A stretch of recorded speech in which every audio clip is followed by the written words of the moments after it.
Today, I want to share the first signs that my son Jay started to present when he was a baby that led to the conclusion that he needed further tests to autism. Remember that every family is unique, and if you're worried about the development of your child, it's important to look for professional care.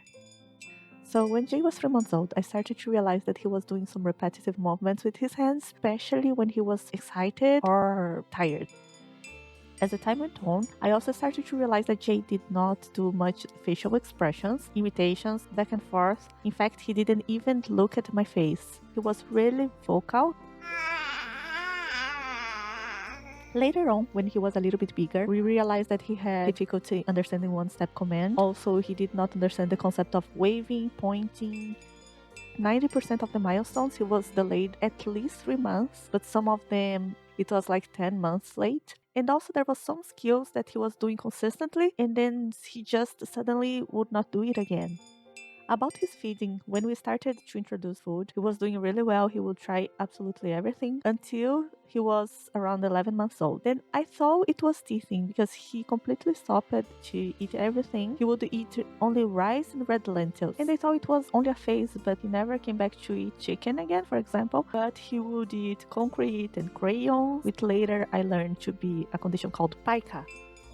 I also realized that he had some issues with sounds and touching. He cried every time that I would turn on the blender, vacuum cleaner, hair dryer, and he also disliked sticky or slimy things. He was undersensitive to pain. When he was a baby, he took all the vaccines and he did not cry any of them. And after he started to walk, he had a lot of bumps and he never cried because of this.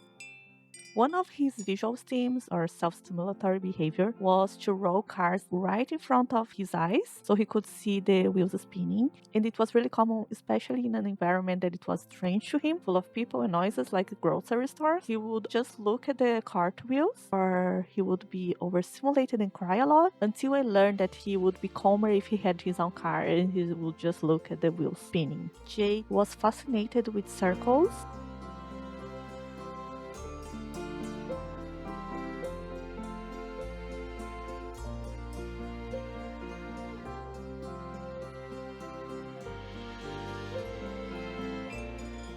When I brought my concerns to the doctor, I was completely dismissed. The doctor told me that every child developed in his own pace. As much as I agree with this, it was difficult for me to accept that the delays were really significant. I was really upset, but in reality, there was nothing in my power that I could do to help him other than keep trying to help his development.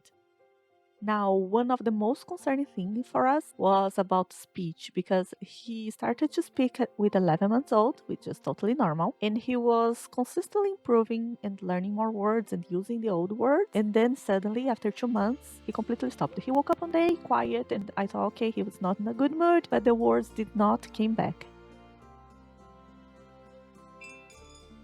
And with 15 months old, we went to our regular checkup with the family doctor, and I talked to her about my concerns because the list was getting bigger and bigger, and I kind of insisted that I wanted to see a pediatrician. She agreed to send a referral. About his diagnosis process, I'll make another video explaining, so this video don't get too long. But in conclusion, as a parent, your intuition and knowledge about your child is irreplaceable. No one knows your child better than you. Trust yourself and seek out for help and resource to ensure your child's well-being and development. Thank you. Bye.